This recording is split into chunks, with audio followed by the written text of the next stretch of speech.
Naku po, biglang pangyayari ho ito.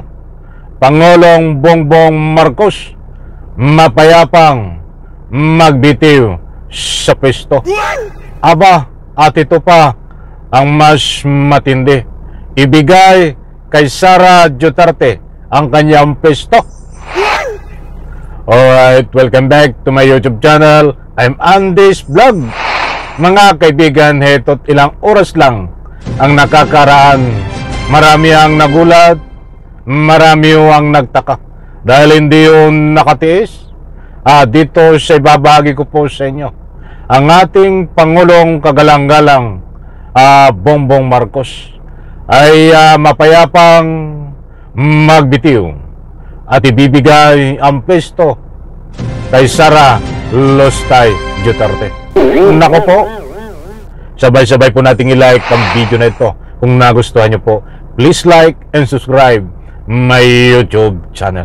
Eto, mga kaibigan, hindi po ito fake news. Unahan ko kayo dahil mayroon po tayong batayan. Data po at sa puntong ito hanggang ngayon ho ay mayroon na namang ginaganap na rally.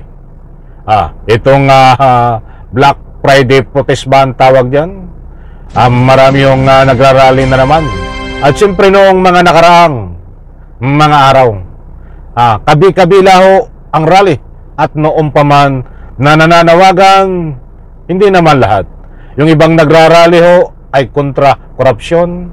At yung iba naman ay may sinisigaw na bumaba na sa pwesto ang ating kagalang-galang mahal na Pangulo Bongbong Marcos.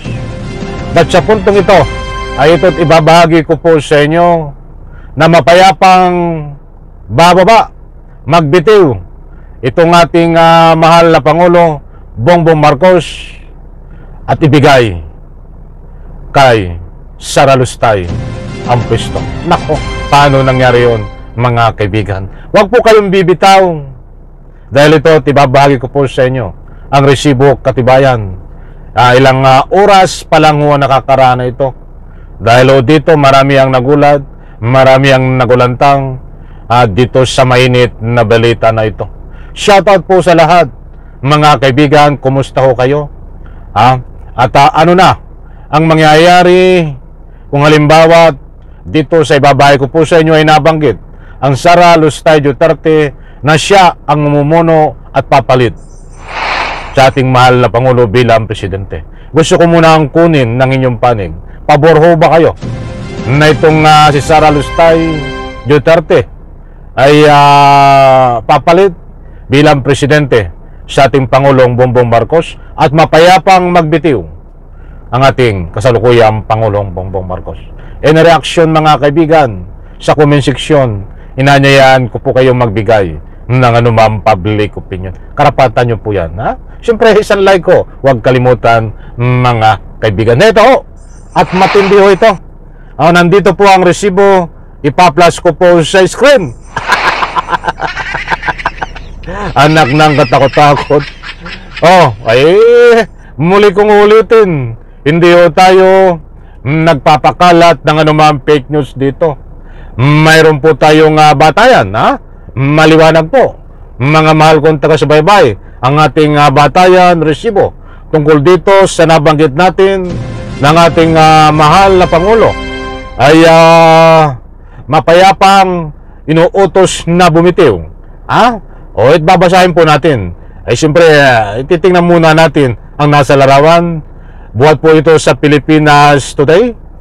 Ilang oras lang ang nakakaraan ng balitang ito na lumabas. Nandiyan po ang ating larawan ng kagalang-galang Pangulong Bongbong Marcos. At nandiyan po si Sara Duterte na siya daw papalit kay Pangulong Bongbong Marcos. At nandiyan doon itong si Roqueta.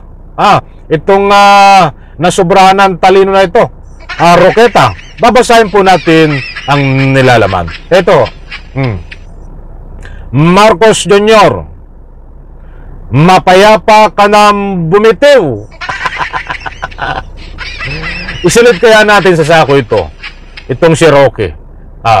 Sa bagay, nagtatago kasi ito Dahil nagpapagulo ho ito eh. Marami rin ho ang ika nga po nagagalit na dahil dito siya ay grabing paninira sa ating mahal na Pangulo. O itutuloy ko po. Marcos Jr., mapayapa ka nang bumitiw sa pwesto at ibigay ang pagiging presidente kay Inday Sara Duterte. Anak ng katakot-takot. Mga kaibigan, sa comment section no, tirahin nyo ito. Dahil nananaginip po ito ng gising eh. Di po ba? Mga kaibigan, Attorney Harry Roque, yan po ang may sabi. Muli kong ulitin para sa lubos nyo pong pangunawa.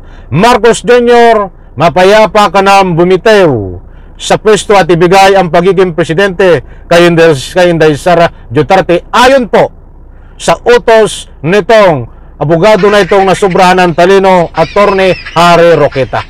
Nandiyan po mga kaibigan. Babasahin ko po ang nilalaman. Nagbigay ng mensahe si dating presidential spokesperson, Attorney Harry Roque, para kay Pangulong Ferdinand Marcos Jr. nitong Miyerkules, Nobyembre 19. Ito ay sa gitna ng patumpatong na kontrobersya na kinakaharap ni PBBM hinggil sa pagkakadawit sa video statement ni dating Ako Bicol Representative Saldico at sa kasalukuyan ng kanyang kapatid at na si Senador Amy Marcos dahil si Dio Manoy paggamit ng illegal na droga. Anak ng katakot-takot. Ito ang tunay na bangag ho. Si Roqueta at itong si Sara Lustay Duterte. Disclaimer lang, mga mahal kong taga-subaybay. Muli po, hindi po tayo nagpapakalat ng anumang fake news. Meron po tayong batayan kung nasabi po natin na itong sa ating makagalang-galang Pangulong Bongbong Marcos ay mapayapang magbitiw sa pwesto at ibigay ang pagiging presidente kay Sara Duterte, yan ho, ay naaayon sa pinapakalat na utos at panawagan nitong si Roqueta, si Attorney na Sobranan Talino Roqueta na nagtatago po ngayon diyan po sa Dahig, Netherlands. Mga kaibigan, ito pong mga ito ay desperado na. Dahil ang pag-asa lang ho nitong si Roqueta para siya ay ma-absolto sa kaso at hindi makulong sa kasong qualified human trafficking ay kapag napwesto na maging presidente itong si Sara Lustay. At higit po sa lahat to ng magnanakaw ng pera ng tambayan at ang lahat na may issue ng arrest warrant nakakampi at na ngayon yung iba ay nakakulong. Diyan po sa kulungan, yan ho, ay papalabasin sa kulungan at yung may warrant of arrest ay ikakansil ang warrant of arrest, invalid ho, mga kaibigan, kapag naging presidente itong si Sara Lustay Duterte. Ganun po ang kanilang madumi na ika nga po'y adhikain at gagawin sa Republika ng Pilipinas kapag napisto itong si Sara Lustay Duterte. Mga kaibigan, abangan po natin ito at marami pang kabang-abang. Muli po, isang like sa video na ito. Maraming salamat. Bye-bye. Palakpakan.